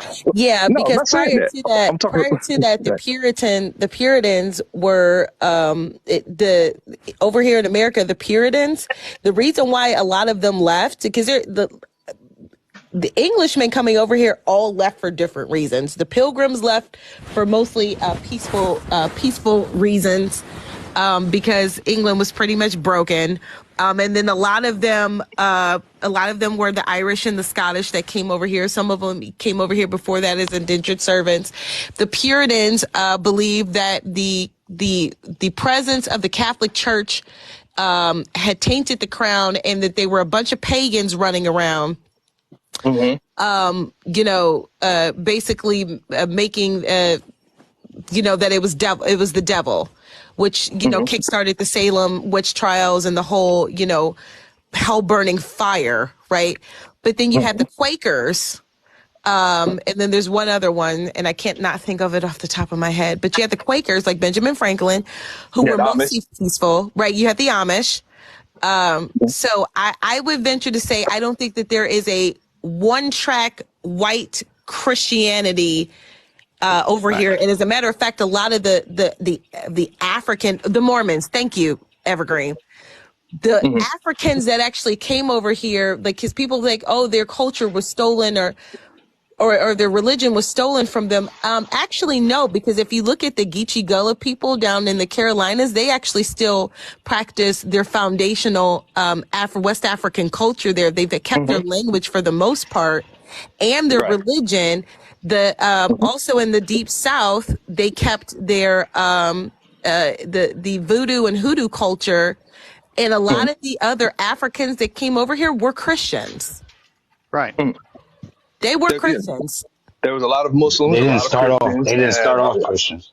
A lot of African spiritualists. And even the Quran does also verify that the Bible is scripture. So even the Quran itself acknowledges and justifies that as well. Yeah, but we're not arguing that. What I'm saying is the Quran was written by a guy who Christianity couldn't read. yeah, true. But the United States, in the United States, though, the United States' particular flavor of Christianity and flavors of Christianity is different from Western Europe, right? The Anglican Church and Lutheranism and all of that stuff operates completely different from and is structured completely different than how ours is, especially once you get to the But that's on the cultural aspect. That's not like that's what I'm trying to get to. Yeah, that's what I'm trying to get to. White Christianity. There is no such thing as white Christianity. You have Lutheran, Methodist. You have all kinds of different denominations of Christianity here. So when you talk about United States brand, why don't you pick it didn't start off black. Pick for me which denomination is the one. Tell me which one is it. There is no one denomination. That's not what I'm saying. What I'm saying is the way that we do Christianity in the United States is different than how it is everywhere else in the world. It's just different. What? Because it came under a different ideology. We had our own Christian enlightenment. Christianity is different everywhere you go in the world because there's going to be a cultural infusion. Yeah, I mean but you said white Christianity. That's why we were confused. You put a skin color on it. Yeah. Right. The reason I had to put a skin color is because there's also black Christianity, which if you go to a black church, you go to a white church, you see the Christianity. The only okay, all right, this is making my head hurt. So, I can't. All right, so yeah, can you let Evergreen? Hold on, let me get Evergreen up here. Oh, snap! Evergreen here. Cultural infusion. I'm talking cultural infusion. So if you have a cultural infusion, it changes the way that Christianity is. But you're talking about race, sir, and that's kind of the problem. Is it's not about race, right? It's not. Lindsay, can I chime in for just a second? What we forgot. Yeah, Gary's been. Go ahead, Gary. Gary's been waiting. Poor Gary. What we have forgotten what all of us have forgotten. You could argue all these damn semantics over Christianity and this and that and whatever. But what we have forgotten is to serve one another. What what Jesus tell you to do? Serve the man to the left and serve the woman to the right of you. Serve people. Just serve people. People. We are the people. All of us in this box are the people. Right. And learn how to serve them. If I know something that you don't know, it's my job to educate you. If you know something I don't know, it's your job to educate me. Serve one another. Period. I don't care what color your skin is. I served next to black, white, Filipino, Asian. Don't freaking matter. I don't care. I don't care what you look like. You got my back. You got my six. Are you going to stand up and do what I need to have done when I don't know what I need to do? Are you going to be there next to me? That makes a person. Though, Gary. Yes, but there's black people saying too, in terms of racism, right? I served too. I was in the United States Navy, Navy Hospital Corpsman, FMF, 8404. Thank you for your What's up, man? I served too. I'm a former Marine. Nice. There we go. Hoorah. Nice to meet you, brother. Rah. Right? And that is very much our culture, but that culture does not pervade outside of that structure, right? We have our own special social structure within the military that allows space for that to exist, but we still have racism within our military. So but we don't have to take it to military, brother. We don't. If people would just learn how to serve one another and stop worrying about them goddamn selves, then this world would be a better place. And that's what I'm preaching. It's a lot more problems than that. Right. So Kung Fu, and I get after I talk, I would definitely like to hear what Evergreen has to say. Evergreen and I have had some pretty good. Evergreen knows what's up, man, and so Evergreen is probably when he talks, he's probably going to drop some knowledge as to how people are actually oppressed. He knows his stuff. So here's what I will say. Right, the Bible specifically says that my people perish for lack of knowledge, and I'm willing to bet Evergreen's about to drop some knowledge here in a little bit. Right, and so when we talk about the things that happen to us and stuff like that, right? A lot of that stuff is because we lack knowledge, and let's be honest, a lot of us are lazier with things than we probably should be, because when you're not lazy, things tend to get done, things tend to happen.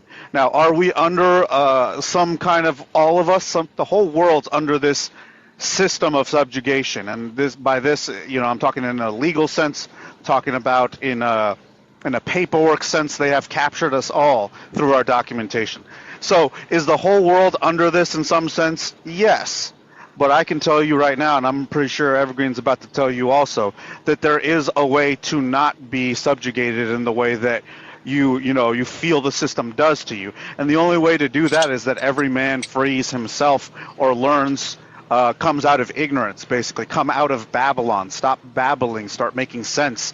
Start using the right words. And this is kind of more so what I was saying earlier about wanting more for myself. I noticed a lot of the people that I grew up with were stuck in babbling, saying, words that meant nothing. I always knew that there was more power in words than people think. And so I sought to learn words that had power, that held power. And that's why I speak the way that I do. Because Tony, almost done. Because when you walk into a courtroom, spells are going to be cast, meaning what you say will curse you, and you will probably be dragged off to a cell because you said the wrong thing, or they may liberate you, depending on what you say. And that's going to depend on your level of ignorance or lack thereof. So go ahead. So what I was trying to say earlier, and I didn't mean to interrupt you, old dirty, is you have to learn how to make the system work for you. Don't work for the system. Yes. Sometimes you do have to assimilate, like you were saying. You have to assimilate and work into the system. But when you work into the system, you get there, you learn a system, and you make the system work for you. And the more times and the more people And that's what I was saying earlier, going back to your roots, going back to where you come from, and teaching the people that are coming from the dirt like we did. When you go back and teach them how to work the system's not going to like it, but they're going to be better off. You have to only care about serving your neighbor, serving people. And if you have more knowledge than your neighbor, go back and teach. Go back and teach your neighbor. Go back to that hood. Go back to where you used to slang. I mean, I used to slang, dude. I used to sell the booger sugar. Like, I'm from the streets. Right. And to add what Gary's saying, my relationship. Wait, hold. Can we hear from Evergreen now, please? Thanks. Oh yeah. Actually, I'm curious too. Hey, y'all got me over here fucking dying laughing. Evergreen's about to spit. I could just feel it. Hey, Go ahead. Hey, all right. So, being that we've kind of entered into the premise of linguistical purposes, the linguistical points, the question we got to ask is, because it'll clear all this shit up, is, well, what is the like if it was magic, what's the magic thing that would make someone black or white? What is that? And why do people give it consideration so much? So this question is specifically for the brother Old Dirty. What makes someone black or what makes someone white? You can answer either or. And whatever answer you give, I'm going to accept it, but I may have a follow-up question. And I yield the floor for now. That's a fantastic question too, brother. I appreciate that question. I appreciate that you threw it at me. So I wouldn't say that there's anything magic about it in that regard. But as far as what will make someone white and what will make someone black, I think in terms of making somebody white, it is their, I would say that it is their adherence to the structure of race is what makes you white. So if you adhere to the idea that there is white and black, then yes, you are white. Because you decided to strike yourself of ethnicity and nationality to just become white, which is a collective identity. But there's being more black. Wait, being black. Go ahead with being black. Go ahead.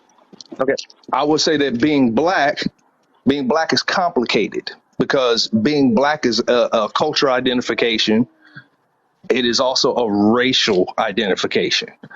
So so it works in the same way as whiteness, but because we have internalized a culture of blackness, that is what is different. Okay.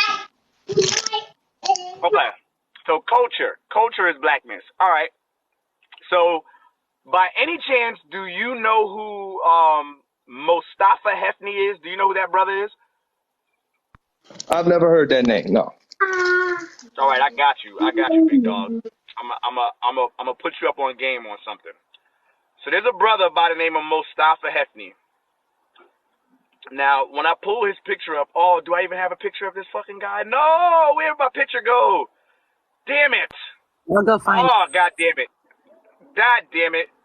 If somebody's got a picture of Mostafa Hefni, I'd gladly appreciate it if you can pull him up. But I delete the picture up off my phone. All right. So anyway. Mostafa Hefni is an Egyptian man, right? Dark-skinned, melanated Egyptian man from Egypt who came over to the United States of America in 1977. Now, when he came over here in 1977, for some strange, odd reason, there we go, that's Mostafa Hefni. Now, you would look at that guy, would you consider him a black man? Brother Old Dirty, would you consider that guy based off of, what you know about him? Would you consider him a black man? I would consider him somebody ethnic. Somebody ethnic. Okay. I'm not sure what you mean by somebody ethnic because he's obviously a person of color. Person of color. Okay, person of color. Great. All right. Well, little do you know, brother, this is a white man. Now, understand that being black or being white doesn't have anything to do with skin color,